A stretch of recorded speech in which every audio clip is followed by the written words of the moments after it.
اور بہت افسوس یہ ہے کہ ہمارے ملک میں اب انصاف کے ساتھ تاریخ کا مطالعہ کرنے والے کم ہوتے ہیں۔ یہ تک کہنے کو تیار ہوں کہ آپ مسلمان آتھرز کی کتابوں پر یقین نہیں کرتے اگر کچھ لوگ، تو نان مسلم آتھرز کی کتابوں پر کو تو پڑھ لو، کیا لکھا ہے آنر نے۔ چیلنج کر کے کہتا ہوں اور 30 سال سے چیلنج کر رہا ہوں۔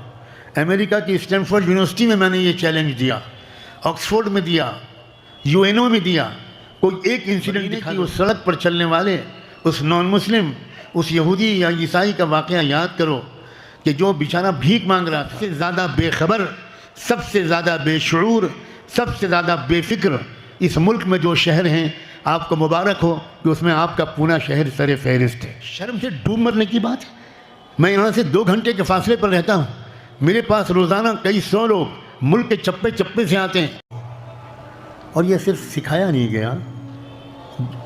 جن لوگوں نے انصاف کے ساتھ ہسٹری کو پڑھا ہے، تاریخ کو جنہوں نے پڑھا ہے، اور بہت افسوس یہ ہے کہ ہمارے ملک میں اب انصاف کے ساتھ تاریخ کا مطالعہ کرنے والے کم ہوتے جا رہے ہیں۔ جن لوگوں نے انصاف کے ساتھ کھلے دل سے ان باعث طریقے پر تاریخ کو پڑھا ہے، وہ اس بات پر قسم کھا سکتے ہیں کہ بہترین ویلفیئر معاشرہ، پوری انسانی تاریخ کا سب سے شاندار سماج وہ سماج تھا جسے رحمت دو عالم صلی اللہ علیہ وآلہ وسلم اور ان کے ساتھیوں اور اہل بیت نے بڑی محنت اور قربانیوں کے ساتھ قائم کیا تھا۔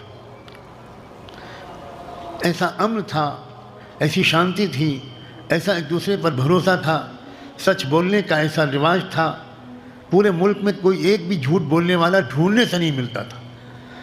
میں کوئی مبالغہ نہیں ہے، میں یہ تک کہنے کو تیار ہوں کہ آپ مسلمان آتھرز کی کتابوں پر یقین نہیں کرتے اگر کچھ لوگ، تو نان مسلم آتھرز کی کتابوں پر کو تو پڑھ لو، کیا لکھا ہے آنر نے۔ پریچنگ آف اسلام نام کی ایک کتاب ہے، W. آنر، بہت بڑے اورینٹلسٹ، انہوں نے قلم توڑ دیا ہے اپنی کتاب میں یہ ثابت کرنے پر کہ اسلام کسی کو مجبور کر کے نہیں پھیلایا گیا۔ اسلام تو پھیلا اس لیے تھا کہ دنیا کی قوموں نے مدینے آ کر سوسائٹی کا جو حال دیکھا، جو ہیلتھ اور ہائیجین کا حال دیکھا، جو صفائی ستھرائی کا سلیقہ دیکھا، جو ڈسپلن دیکھا، جو ٹائم مینجمنٹ کا سلیقہ دیکھا، جو فائنینشیل مینجمنٹ کا سلیقہ دیکھا، جو حیا اور پاک دامنی دیکھی، چھوٹوں کے طرف سے بڑوں کا ادب دیکھا، امیروں کی طرف سے غریبوں کا خیال دیکھا، عورتوں اور مردوں کے درمیان جو پاکیزہ تعلق دیکھا، لاکھوں کی آبادی اور کسی ایک گھر میں ساس اور بہو کا کوئی جھگڑا نہیں۔ میں چیلنج کر کے کہتا ہوں اور 30 سال سے چیلنج کر رہا ہوں۔ امریکہ کی اسٹینفورڈ یونیورسٹی میں نے یہ چیلنج دیا، آکسفورڈ میں دیا، UNO میں دیا، کوئی ایک انسیڈنٹ دکھا دو کہ کبھی کسی پڑوسی کا پڑوسی سے جھگڑا ہوا ہو، کبھی ساس اور بہو میں جھگڑا ہوا ہو، کبھی جٹھانی اور دیورانی میں جھگڑا ہوا ہو۔ عجیب دلوں کے اندر محبت کی ٹھنڈی شبنم بھرتی رہتی تھی، ہر شخص کے خیر خواہ۔ مسلمان کسی غیر مسلم کو بھی بھیک مانگتے ہوئے نہیں دیکھ سکتا تھا۔ مدینے کی اس سڑک پر چلنے والے اس نان مسلم، اس یہودی یا عیسائی کا واقعہ یاد کرو کہ جو بیچارہ بھیک مانگ رہا تھا۔ امیر المومنین سیدنا عمر رضی اللہ عنہ کے کان میں آواز پڑی، حضرت عمر چل کر اس کے پاس گئے اور کہا کہ چچا آپ بھیک کیوں مانگ رہے ہیں؟ تو اسے کیا معلوم بیچارے کو کہ سامنے پوچھنے والا کون ہے۔ اس نے کہا ٹیکس دینا پڑتا ہے اور میں اب بوڑھا ہو گیا ہوں، کمائی نہیں کر پاتا، تو میں کیا کروں، میں بھیک مانگ کر وہ جزیہ یا ٹیکس ادا کرنے کی کوشش کر رہا ہوں۔ حضرت عمر نے کہا کہ آپ ایسا کریں کہ آپ کل صبح کو مسجد نبوی میں آ جائیں۔ اس نے کہا وہاں کون ملے گا مجھے؟ ان کا وہاں آپ کو مسلمانوں کے جو حکمراں ہیں، رولر ہیں، جو آدھی دنیا سے زیادہ حصے پر حکومت کر رہے ہیں، ان کی آپ سے ملاقات ہوگی، آپ ان سے کہیے گا اپنی بات۔ ان کا میں وہاں کہاں پہنچ پاؤں گا؟ ان کا آپ آ تو جائیے، میں وعدہ کرتا ہوں۔ جب اگلی صبح کو وہ شخص وہاں پہنچا تو آواز سن کر تو حیران رہ گیا۔ اس کو لگا کہ یہ تو وہی آواز ہے جو کل مجھ سے جو صاحب بات کر رہے تھے۔ ان کا کہ بھی آپ یہ بتاؤ کہ کل آپ ہی مجھے ملے تھے؟ حضرت عمر نے سر جھکا کر کہا ہاں چچا میں ہی ملا تھا۔ وہ حیران رہ گیا، آپ امیر المومنین ہیں، آپ گلیوں میں گھوم رہے تھے ہم جیسے فقیروں کو ڈھونڈنے کے لیے، اور آپ نے اپنے دربار میں اپنے پاس بلایا ہے۔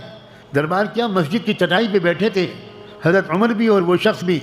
حضرت عمر نے اسی وقت فرمان جاری کیا، کسی بوڑھے سے، کسی معذور سے ہرگز کوئی ٹیکس نہ لیا جائے، ہرگز کوئی ٹیکس نہ لیا جائے۔ بند کریے، شکریہ۔ یہ ہے اسلام۔ افسوس یہ ہے کہ میں اس میں غیر مسلم لوگوں کو بلیم نہیں کرنا چاہتا، اپنے کو اور اپنے جیسے مسلمانوں کو پورا الزام دینا چاہتا ہوں۔ آپ نے اسلام کو نہیں سمجھا، آپ صرف کرتا پاجامہ ٹوپی اور داڑھی کو اسلام سمجھے، ورنہ بھارت کا یہ حال نہ ہوتا جو آج ہے۔ ہم نے بڑی کوتاہی کی ہے، اب ہم اس کوتاہی کی تلافی کرنا چاہتے ہیں۔ ہم کس لیے پورے ملک میں مارے پھر رہے ہیں؟ انف از انف۔ بھارت جیسے ملک کی ترقی نفرت کی بنیاد پر نہیں ہو سکتی۔ خاص طور پر میں شکایت کیے بغیر یہاں سے واپس نہیں جاؤں گا۔ میں ملک کے چپے چپے میں جاتا ہوں اور ایک ایک ضلع اور ایک ایک شہر کے مزاج کو پہچانتا ہوں، اس کی پلس کو دیکھتا ہوں۔ سب سے زیادہ بے خبر، سب سے زیادہ بے شعور، سب سے زیادہ بے فکر اس ملک میں جو شہر ہیں، آپ کو مبارک ہو کہ اس میں آپ کا پونا شہر سر فہرست ہے۔ آج دوپہر ہوا ہے مجھے یہاں آئے ہوئے، 4-6 گھنٹے سے زیادہ نہیں ہوئے۔ دوپہر سے اب تک 15-20 لوگ مجھ سے مل چکے، اور کیا فرما رہے ہیں؟ حضرت 4 سال سے آپ سے ملنے کی تمنا تھی۔ میں نے ان سے کہا آپ نے پہلے کیوں نہیں حکم بھیج دیا ہوتا، میں پہلے ہی حاضر ہو جاتا۔ شرم سے ڈوب مرنے کی بات ہے۔ میں یہاں سے 2 گھنٹے کے فاصلے پر رہتا ہوں، میرے پاس روزانہ کئی 100 لوگ ملک کے چپے چپے سے آتے ہیں، اور صرف مسلمان نہیں آتے، غیر مسلموں کی تعداد ہر مہینے تقریباً 100-150 ہو گئی ہے، جو مشوروں کے لیے آتے ہیں کہ اس دیش کو کیسے سنبھالا جائے۔ کسان لیڈر آتے ہیں، مزدوروں کے لیڈر آتے ہیں، شیڈول کاسٹ کے لوگ آتے ہیں، آدیواسیوں کے لیڈر آتے ہیں، لنگایتوں کے سوامی آتے ہیں، بڑے بڑے دھرم گرو آتے ہیں، سکھوں کے رہنما آتے ہیں، کرسچن پریسٹ اور فادرز اور بشپس آتے ہیں، اور یہ مشورہ کرنے کے لیے کہ نعمانی صاحب بتائیے کہ ہم اپنے دیش کو کیسے سدھاریں۔ لیکن جہاں کے لوگ، جہاں کے علماء، جہاں کے پروفیشنلز، جہاں کے نوجوان سب سے کم آتے ہیں، وہ آپ کا شہر پونا ہے۔ اس بیماری کو دور کیجیے۔ میں آپ سے چندہ مانگنے نہیں آیا ہوں جو میں آپ کی ناراضگی سے ڈروں گا۔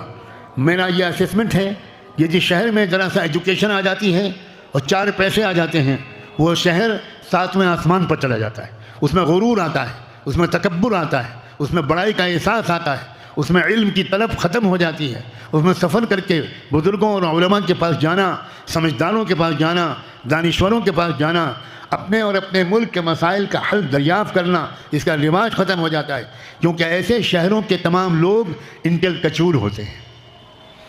انٹلیکچوئل نہیں بول رہا ہوں میں، ہو سکتا ہے میری انگریزی غلط ہے، مجھے انگریزی نہیں آتی اس لیے میں انٹلیکچوئل نہیں بول پا رہا ہوں۔ انٹلیکچوئل بہت ہیں پونا میں، دانشور تو مجھے اب تک نہیں ملے، دانشور بہت ہیں، اور ان دانشوروں نے بیڑا غرق کر رکھا ہے۔ وہ چھوٹے چھوٹے شہر جہاں غربت ہے، جہاں کوئی دعویٰ نہیں ہے کہ ہم بہت بڑے میٹروپولین سٹی کے باشندے ہیں، بڑے بزنس مین ہیں، بڑے پروفیشنل ہیں، وہ لوگ دوڑ دوڑ کے جاتے ہیں اور معلومات کرتے ہیں، پروگرام بناتے ہیں، کمیٹیاں بناتے ہیں، اپنے علاقے کے اندر آرگنائز کوشش کرتے ہیں، اور 5-10 سال کے اندر اپنے ضلع اور شہر کی حالت کو بہتر بنا لیتے ہیں۔ ہمارا یہ ملک اس وقت بہت خطرناک دو راہے پہ کھڑا ہے، کراس روڈ پر ہے۔